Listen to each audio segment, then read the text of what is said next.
Hello and welcome back everyone to another video from Banking and Crypto Guide. In this video, I'm going to show you how to reset the password for your Go2bank account. So let's get started right away. First of all, open up your web browser and then type in go2bank.com in the address bar and press enter. This will now take you into the official Go2bank website.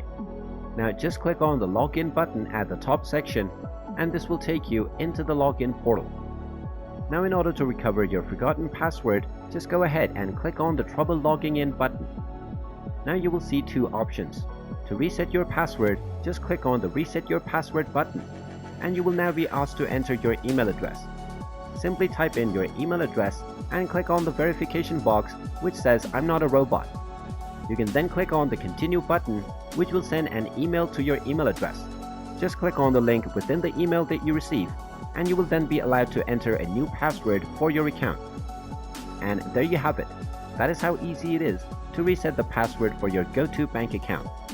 If you find this video helpful, make sure you hit that like button and subscribe to our channel if you haven't done so already. Also ring that notification bell to never miss another update from us. Thank you for watching and I will see you again in the next video.